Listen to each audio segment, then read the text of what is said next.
Cyber Sidekicks, the weekly cybersecurity podcast hosted by Richmond Advisory Group's principal analysts, namely me, Christina Richmond. And me, Rory Duncan. This podcast is your go-to partner for understanding the cybersecurity market, industry trends, and the real-world challenges of protecting organizations today. Hello, Christina. How are you? Hey, how are you, Rory? I'm well. Are you well? Yes, all good.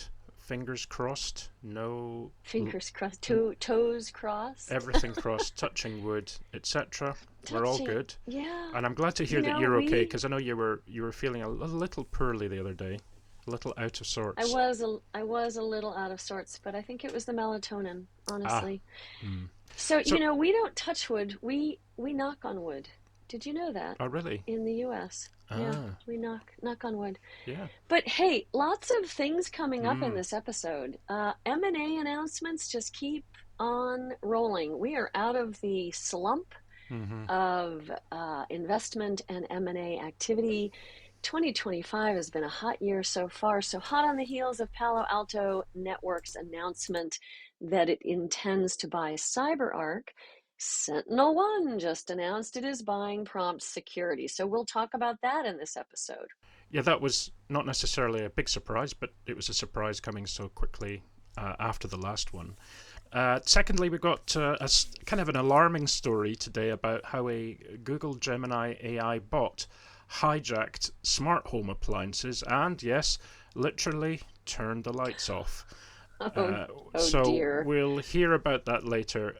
Just to say, don't worry, folks. It was in a controlled environment, but still. It was a test environment. Okay, so we'll talk about that. Yes. And then also we have a terrific guest today, the illustrious, the luminary Nate Case.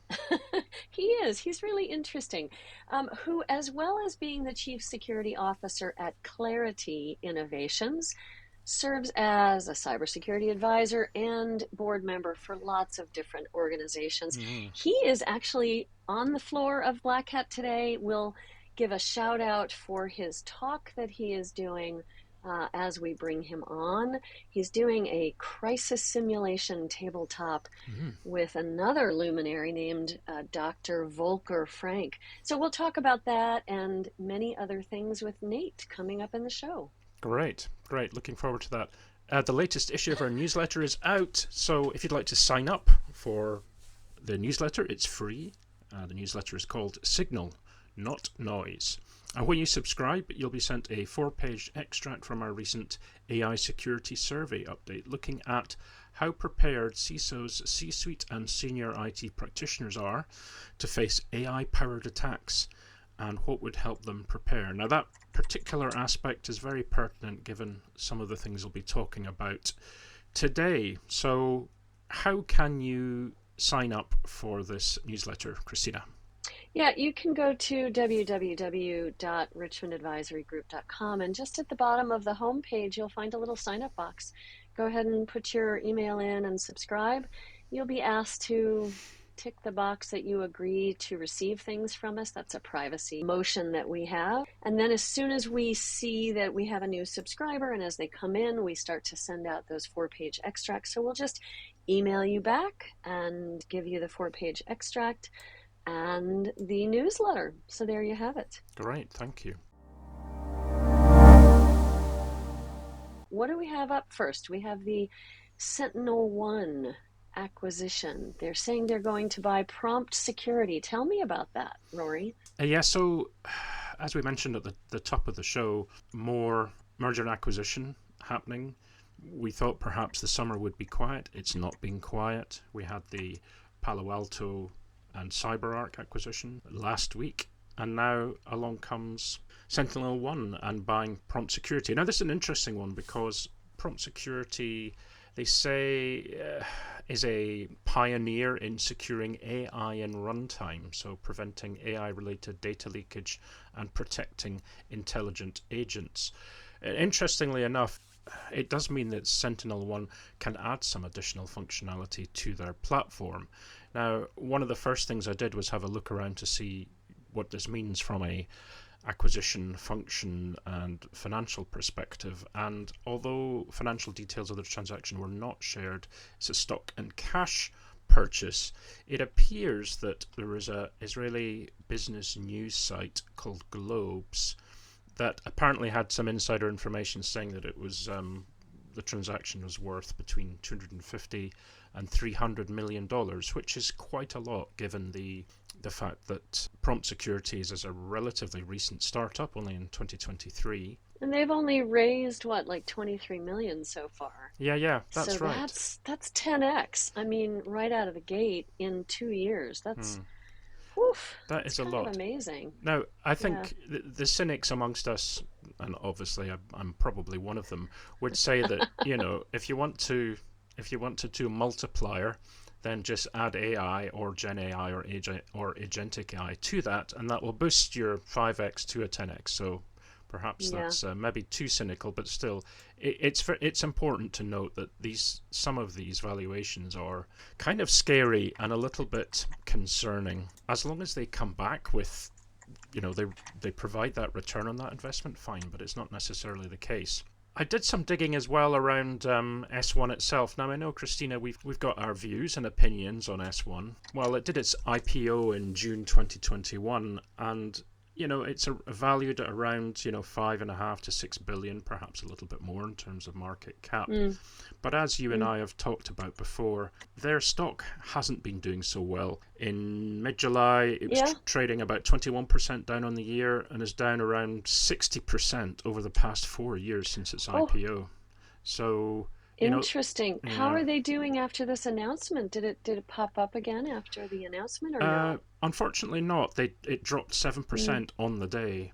Oh my gosh. I think, as I pointed out, the same thing happened with Palo Alto Networks when they announced CyberArk. It dropped by 6%. So, that's not very reassuring for them. Well, it's interesting. It's almost as though shareholders are saying, we don't want you spending your money acquiring other capabilities. And that's, I think, wrong thinking, because Palo really needed identity. Whether CyberArk was the right identity play or not has been debated. Certainly a lot of my friends and I have been chatting about, why not Okta? Why not this? Why not that? And maybe it was initially Okta that they were thinking about. And then they had to settle for CyberArk. I don't know. So, more research needs to be done on that one. And then with Prompt Security, they say they're the first, and maybe they are. They started in 2023. I talked with a company called Striker AI, STRAIKER. So they have the AI in the middle. And they also do runtime security for AI. And we had an interesting debate, because my fear, Rory, is that we're not fixing the problem at the start of it, in the development process. We're not building security in. And of course, silly me, we never do. We always let the horse out of the barn, or the barn out of the horse. And then we chase it with security. And so here we are with AI, not building any kind of guardrails in. Well, maybe some guardrails are being built in, but it concerns me. So I'd love a briefing with Prompt Security. So we'll reach out and report back on that. Yeah, no, that would be great. And we certainly have lots more to talk about. So look out for at least a blog, if not some kind of analysis on this particular acquisition. Yeah, and this was the 5th acquisition, right, that SentinelOne has made since its IPO. Every year, at least one. Yeah. And it's, even with the, some would say inflated valuation that, this brings to Prompt Security, it's still not the biggest that they bought. It was Ativo Networks. Is it Ativo or Ativo Networks? Either way. I've heard it pronounced both ways. Fine. They were what, 616.5 million? Yeah, exactly. And their identity, IDR, the identity detect and respond stuff. Yes. So let's see what happens. There's obviously some significant and good IP in there that S1 believe will fit very well with their platform strategy. So let's just see what happens. I think I keep coming back to something that you mentioned before, which was that even though this is the fifth acquisition, it hasn't really changed the share price or value and the perception that this is increasing the value of the organization. Yeah, I mean, usually we look for a 1 + 1 = 3, where you're bringing in additional people, additional tools, customers, and you're trying to grow inorganically, as it were. And if it's not moving that needle, then maybe the strategy needs to be reviewed on that, right? Yeah, for sure. Yeah. But I'm actually excited to hear about the AI bot attacks on and turning off the lights. So I think we should switch to that one Yeah, before Nate comes on. yeah. So this is from Dark Reading, which is my favorite cybersecurity site of the I moment. know, me too. I Yes. really like Dark Reading. I've liked them for a long time. They don't pull any punches. They Mm. don't varnish their opinions, as they No, say. no varnishing. And this is something they wrote up from a demo that happened, in fact, yesterday at Black Hat. And it was Oh, some researchers from Tel Aviv University. And these researchers had this setup, which was a Gemini AI bot that was controlling smart home appliances. And what they did was they had created a poisoned Google Calendar invitation. hmm, So there was invisible prompts, and they demonstrated interesting. they literally turned the lights off. So they included this indirect prompt injection within the Google Calendar invitation, telling LLM to carry out Wow. malicious actions when called upon. And it was written in English, so it wasn't, in code or in some kind of machine-to-machine format. So it didn't require any technical knowledge, meaning that it's actually quite easy for others to do. They asked Gemini to summarize this upcoming calendar event. So these are all in there. Please summarize the calendar events for the week. And that triggered the dormant instructions to control a range of home products, Huh. including internet connected lights, smart shutters, and even a connected boiler. So that was really quite Oh. alarming. One of the researchers, Ben Nassi, said that LLMs are about to be integrated into physical humanoids, into semi and fully autonomous cars. He said, "We need to truly understand how to secure LLMs before we integrate them with these kind of machines, where in some cases the outcomes will be safety and not privacy." Now, this is back to a conversation that we've had a number of times, Christina, about the physical versus digital security. Often they're separate and there's different implications for each, but when they become increasingly interrelated and interdependent, that's where things start to get very concerning. Yeah, it already has been moving in that direction for years, where OT and IT have been more and more intermixed, and you can't air gap everything, and you have to be in the wild, as they say, or in the digital sphere.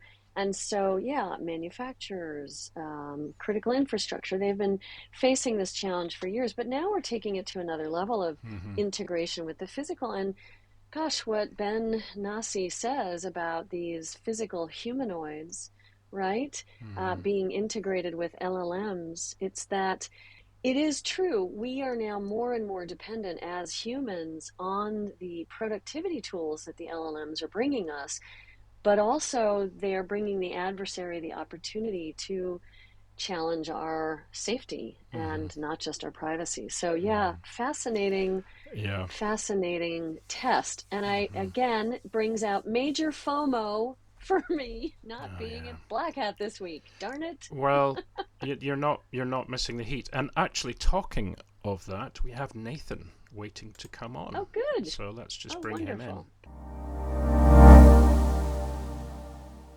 This week's special guest is Nathan, or Nate Case, Chief Security Officer, VP of DCO Services and Cloud at Clarity Innovations. Welcome, Nate, and thanks for being back on the show again, following a very brief cameo from you a couple of months ago. Well, it's great to be here, man. I'm happy to be here with you, Rory, and Christina. So cool, man. Great, excellent. And you're at Black Hat just now. Yeah, actually, today is the first day of DEF CON, so we are crossing the river. We are crossing the river, as it were. All right, okay. I've never been, but maybe Oh, at one point I shall get to attend. You should. It's a really good thing. Both conferences are a little different. One's a little bit more commercial enterprisey, and the other one is a little bit more hacker focused. But we're coming together, and it's a good thing. It's where the cool kids go, right? To DEF CON. That's an interesting statement. It is where the kids that desperately want to learn about all the things go. Yeah, absolutely. I don't know. I think the cool kids are going to Operation Horizon Veil today. Ah, well, we will see. Ah, We will see in a few hours. But yeah, we are getting ready for our tabletop at DEF CON. Policy yeah, Village I'm is so giving us some time. yeah, I was reading up on it today, and again, FOMO, I'm not there because you even let me pretend if I were there to be a cool kid because you said no experience necessary. Oh, Yeah, I wish yeah, I were there. Tell us about it. I know when this airs next week, it'll be after the fact, but what do you yeah. hope will happen? Tell us about the scenario and then what you are hoping will happen. Well, I won't give away the secrets. But No. effectively, about 2 weeks ago now, we started an online tabletop. Mm-hmm. Both myself and a man named a doctor named Volker Franke, out Yeah. of Massachusetts. And as we both sat there and talked about it, we were actually at West Point talking about some different tabletops for the Oh. Army. And it became pretty clear that one of the issues was legitimately getting, 20, 30, 60 people in a room and being able to say, being able to actually discuss some of these really important kind of DR/ incident response types of questions. And so we posited that maybe we could actually do this through Slack. And we've been trying it for the last couple of weeks, and it's been working on and off. We're learning a lot of things, frankly. But what we've decided to do is go ahead and take an event that he had written about. It's a displaced refugee type of an event, and we've mixed it in with some of the more recent issues in Central Europe, Eastern Europe, and looked at some of the things that we've seen in the United States about critical infrastructure attacks and started rolling it all together and trying to make a very timely, very intense tabletop that speaks to, for Policy Village, the creation of policies and national interactions with both Central Europe, NATO, and non NATO states, as well as the Russian Federation. So, as it all sits together, it's a very timely, intended, we hope, very timely, very interesting topic for people. At the end of the Well, week, we're going to reading, do one more for yeah. biohacking. Wow. Yeah, I was reading up on it, Nate, and it really is very au courant, if you want. It's very much, today's news, looking at, Western Europe, world institutions, governments, humanitarian Mm-hmm. leaders, and you're saying it's not just about military power, right? Yeah. It's about how do you communicate? How do you work across the aisle? How is your diplomacy? How do you Mm-hmm. make decisions under pressure when you have not just the refugee flows, but also what is listed here? And tell me if this is true, but in the simulation or in the write up, cyber sabotage, radiation Mm-hmm. fears, you're kind of like shaking all of the all of the scary bells all at the same time. I looked up Dr. Volker Frank and connected with him on LinkedIn. I was just like, okay, this is cool. Let's talk. Yeah. So this is a passion for you. We've known each other a couple of years now, and there was a year last year maybe that you were preparing for another tabletop, Mm-hmm. and you brought some of your pals into the room virtually to sort of test it and work through it. And I got to be a fly on that wall. And so this seems like it's a passion for you. The best way to put this is incident response and trying to get the general populace, people around us, to understand some of the risks that exist in the critical infrastructure, in the pieces, parts that exist around us that we don't often think about, is really important. And I haven't, as an incident responder, and having spent most of my life as incident response, I've never found a particularly good way to express some of the learnings that come out of an actual incident in really honestly any other way than something like this. Because let's be frank, if I jump up and down on the corner and shout about how critical infrastructure is running on 20-year-old hardware, everybody's just going to get Nobody bored. cares. Yeah, nobody They're cares. like, what? What is critical infrastructure? Oh, my government will handle that. No worries. Exactly.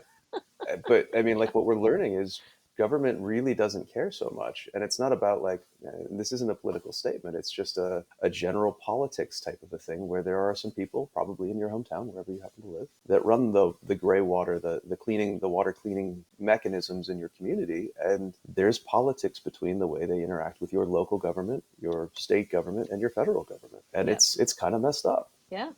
Not kinda. It's very messed up. It's very messed And up. everybody, it is very messed up, and people have their own motivations, political, economic, egotistical, Yeah. or sometimes doing good. They have their motivations, but they can be at odds. You know, anytime you serve on a board, and I know you're a Mm. board advisor, Hmm. you find that humans have so many different viewpoints. We hear the same sentence and we interpret it through our own filters, our own lenses, Mm. and we think we're acting as one based on that one sentence. But lo and behold, you discover that many of the people that you're working with have interpreted that sentence and the very words you're using or the inflection you use very Hmm. differently, right? So, So I want to switch to clarity if that's okay, yeah, sure. because they're really interesting too. And you've been there over a year now.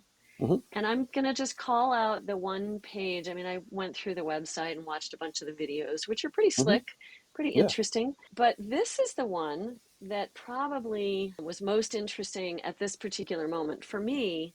And it is the Achieve Cyber Dominance Yeah. page. Hmm. And so what I took away from the video is we have physical weapons, kinetic weaponry that we Hmm. use in warfare, Hmm. and we need to be equally well skilled in our cyber tooling Hmm. to be able to combat the cyber adversary, whether it Hmm. be individual hackers or nation states. And Yeah. it was fascinating to think about it that way. And then you just mentioned West Point. So tell us more about what this cyber dominance, achieving cyber dominance means, not necessarily specifically to clarity, but why do we want it? Let's educate folks on this concept. Well, that's a really big question. I know, I'm sorry. And it's early No, in the it's morning. I'm sorry. yeah. I've only had one cup of coffee. Oh Um, dear. so I would approach it like this: if we think about things 100 years ago, 200 years ago, and we evaluate how humans discussed or thought about going to war, there were specific rules that we began to come up with that said this is appropriate for actions that we will take inside of war. And I think it's important to note that 5 years ago, 10 years ago, 2 years ago, things were very different in what we would have considered hacking, not hacking from the point of view of, hey, we're going to DEF CON to go hack. Whereas we're using the word hack more as it's a bunch of people that really like to learn things and do kind of fun stuff with computers or Mm-hmm. innovative stuff with computers, but rather we're going to go break into or deface something. And that's more of that 10, 15 years ago term there. So the Right. difference is we've got that old term, and now we're kind of super loading that term into something that is, frankly, cyber warfare. So I really Mm-hmm. want to, first of all, put the segmentation here and say hacking is not that.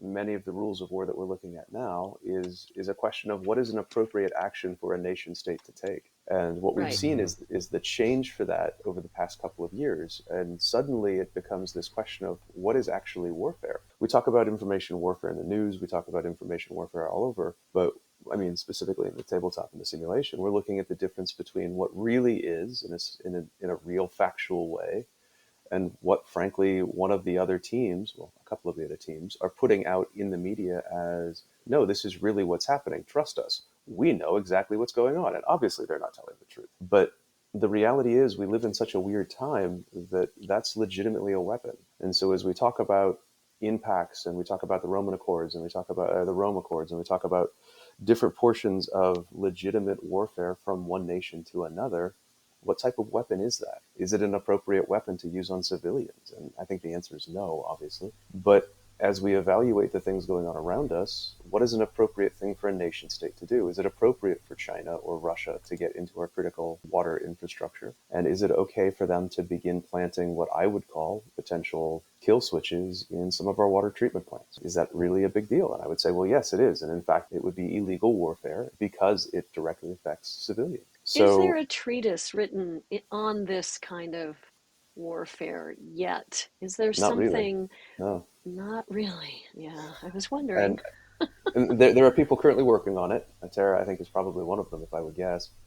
But there are a Hmm. number of people all over the world spending a significant amount of brain cycles coming up with the reality of how do we actually write this up? What does this really look like? The problem here is that it has to be faster than the speed we're going right now because the technology is much faster than the speed we're going right now. Part of the problem that we're coming to here is that we've all agreed not to specifically or subsequently pseudo accidentally target civilians. Our targets need to be actual warfare producing items. This thing is a weapon. Consequently, it is a legitimate target of war. We talk about nuclear weapons here. We talk about a bunch of other things that specifically target civilians or impact civilians dramatically. And because of that, it's illegal. It's illegal for a good reason. We would all like to be here and talk about things, even if governments have disagreements. So that's 27 years old, It the is. Rome Statute. Yeah. And I just pulled it up on my computer, the treaty that established the International Criminal Court, ICC. And so it's fascinating. It's looking at four core international crimes: genocide, Mm-hmm. crimes against humanity, war crimes, and the crime of aggression.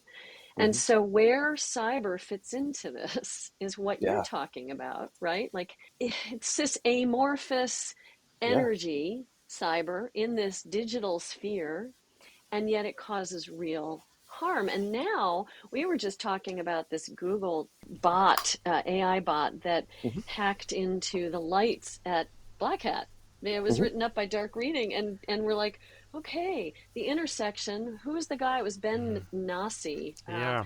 Said, the intersection between the humans and the bots is real, and Mm-hmm. we need to figure out how to secure ourselves from that. I'm just going back to the quote. He says, Ben Nasi said, LLMs are about to be integrated into physical humanoids and Mm-hmm. into semi and fully autonomous cars. We need to truly understand how to secure LLMs before we integrate them with these kinds of machines, where in some cases the outcomes will be safety and not privacy. So this Mm-hmm. has been coming for a long Mm. time, Oh right? yeah. OT, Yeah. Yeah. IT convergence, yeah. But now it's speeding up. And it's even more directly impacting our safety, not just our privacy, Yeah, I think in my opinion. reaching, I think beginning to focus on like approaching light speed, and that's really why. I mean, you've got Bryson, you've got Malware Jake, you've got a bunch of guys here that a bunch of people here that are very focused on this type of interaction. The reality is that the folks here that really want to do good things for the world and make sure that we're all still here in 20 years to continue to talk about, what we ought to do, we all have pretty strong opinions here. And the reality is that there are a lot of things going on that we as humans are not taking appropriate account of. I think AI is Mm-hmm. great. I think the utilization of LLMs to produce really wonderful outcomes is really cool. And I mean, like, to be fair, the tabletops and simulations I do, I've got a custom LLM that I wrote over the past couple of years that makes all of this. And a lot of the things that go back and forth between the players is actually LLM generated information. Really cool stuff. Yay. Mm-hmm. But at the same time, one of the realities here is that you can use those LLMs in the totally other way there as well. And that's really where things get kind of weird. Well, what happens when we build a weapon that is far quicker than humans and knows way more stuff in its resident memory and has the ability to impact things far more deeply without any moral or ethical inclinations, or it's not going to have that moral moment of pause and think, well, this is probably a bad thing. It's just going to go. Right, Yeah. There's no right. code involved that governs morals. No. And of course, if you think about No, Asimov's three rules and the Hierarchy. robots, exactly. yeah. That spawned, I don't know how many novels he wrote about that, and all of the conundrums involved when you have Mm-hmm. these rules applied to a machine effectively. So one of the things that, in our briefings and our chats with companies that are starting to come out like mad around securing agentic AI in runtime is, well, who's solving for it in development, not in runtime, you Mm-hmm. know? And can you solve for it? Because in some testing environments, we've seen that agents given a mission won't stop when you're trying to thwart them because they haven't completed the mission. So you have to build the mission, whatever it is, Yeah. build this new business for me, set up any new non-human identities, set up any new service accounts, go make all of this happen. But then you have to build in the guardrails that Hmm. say we the human can kill this mission at any time, Hmm. if when we're checking in on milestone 1 or 2 or whatever, and thinking ahead like that before you let the agent out of the barn, the horse out of the barn, is important. But folks are rather looking for the economic gain of just Yeah. trying to approach the problem in runtime because there's more money there and it's something they can sell and it's not as hard a problem. Let's tie this to something that, I mean, I'm going to go back to the cyber warfare thing here because that's kind of Yeah. where I sit mostly. But we solved Yep. this problem 50 years ago. You know how we solved it? Mm-mm. We put all the bioweapons in a box and said we're not going to use the bioweapons anymore. Right. Right. But we're So not doing that this time because the no, no, we're not. amorphous digital sphere, right? The horse And is I think already that's, out of the barn. yeah, the horse is already out of the barn. We've already lost this fight. So last year at DEF CON, they had a couple of different AI hack things that you could go ahead and submit to. As we've stated a couple of times now, I do a lot of simulations, and one of the simulations we had been working on was basically a hospital and the implications of what happens when a Mm. hospital is accidentally exposed to a bioweapon. In doing that, we actually had the AI agent try to help us figure out what would be a reasonably possible bioweapon. And all of a Mm. sudden, the AI agents went out and did all of the things that AI agents do, and they came back and handed us 10 bioweapons. I got to be honest, there was a pause there where we all sat and looked at each other and went, holy, and then I'm going to use a word that I can't use on air. And it was a problem. And so, yeah, we turned it all in Yeah. immediately to the AI company that was involved. And that's produced a significant amount of change to that company and some of the bioweapons policies that have come out against it. I'm not suggesting that this is the only thing, but it was Mm. probably part of the bits and pieces that got chewed on to figure out how do we actually defend some of AI from doing things like this. And that's important. But it's important for people to be able to stand up and say, look, hey, this is a problem. I did this. I didn't mean to. Please make it go away. So usually we start this segment of our show with what keeps you up at night, but I know I will be Yeah, I I don't. will be up at night I don't because think I of will this ever sleep conversation. again. I think. Yeah. Fabulous conversation, unsettling, interesting, disturbing, also encouraging for me because there are people you've mentioned who are working on some of this. And Yeah. we do have some of the models to go back to. I mean, even just Asimov's hierarchy, right? I Hmm. mean, those are important things, even if it was more fiction back in the day, to consider, you know? Yeah. So thank Well, you, Nate. I think the It's history here is, huge. I mean, well, we started off with Sun Tzu, and we've come through, all sorts of different things between now and then, and we're looking at the different historical pieces to this. This is not a new thing, and I think that's probably, I mean, we went through the Rome statutes, we could go through the Geneva Convention. I mean, this isn't new stuff. This isn't brand new, oh my God, we've never faced it before. It feels like that because we've never faced AI before. But we've hit this repeatedly. We hit this with cloud, we hit this with virtualization. We keep Yeah. hitting this type of thing. We just have to calm down and think about it logically, and it'll be fine. Well, thank you. That is a Yeah. panacea to a certain extent. To a certain extent. I mean, we hope on this podcast to educate, but I think also one of the goals is to raise awareness Mm-hmm. and having luminaries like yourself. I called you a luminary earlier Whoa. in the show when I was mentioning you were coming on, and I believe this.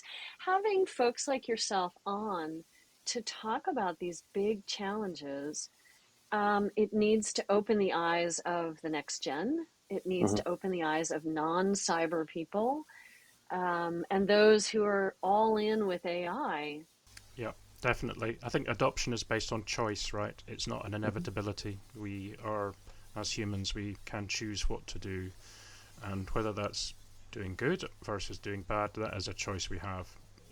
It's not just going to happen, I think, is one of the things I always take away. Yeah. Choice is Hey, something that this you was as a great. human need to think about. Sorry. Yeah, right, Nate. I know we're at time, and we want to respect your time. Thanks, Nathan. Thanks for coming on. That was great. Have a great rest of the week and a safe Yeah. journey home. I will talk to you guys Say later. hi to Thank you. all the friends there. I'm missing out. Say hi. I will. I will say hi to all of the All right. people. We actually talked about you last night. Oh dear. Okay, now I'm concerned. All right, Nate. Blessings to you. Thank you so much for being on. Really Thanks, appreciate you. guys. Thanks. Bye-bye. Bye. Bye-bye. Bye now. So you have your outro glasses on, Christina. They're my super spy glasses, Ah, ready to yes. read the super spy speak pipe Oh, crikey. information.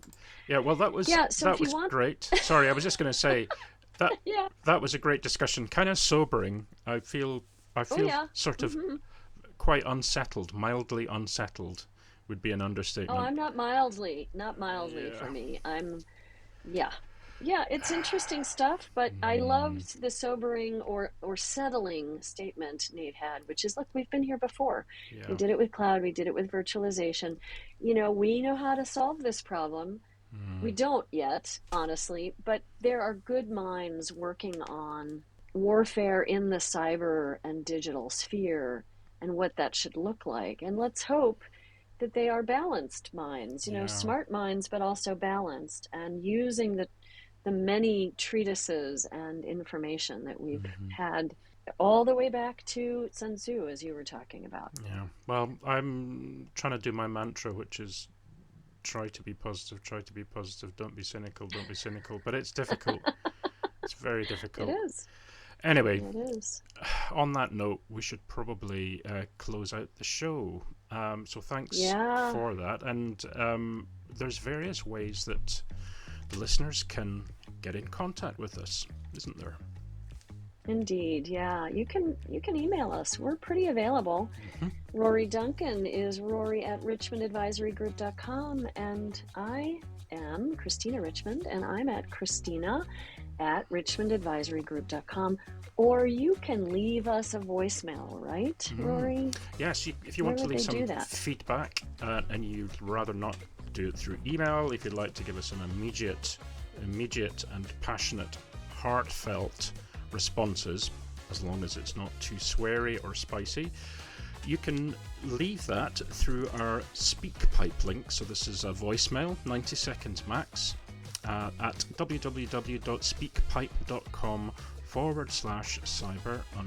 www.speakpipe.com/cyber_sidekicks. And next week, our special guest is a very special guest, isn't he, Christina? He is. It's going to be our 30th episode. Mm. We will have our friend Mark Hughes back on the show. He's the global managing partner from IBM Cybersecurity Consulting. Mm. And we are going to talk about sort of the state of the state. Yeah. We're just going to have a chit chat about where are we and how's it going and what do we think about the future of this market. I think that about does it, doesn't it, Rory? Great. Thank you for that, Christina. And appreciate you all tuning in, and look forward to you tuning in again next week. Thanks all. Bye-bye. Thank you. Bye-bye.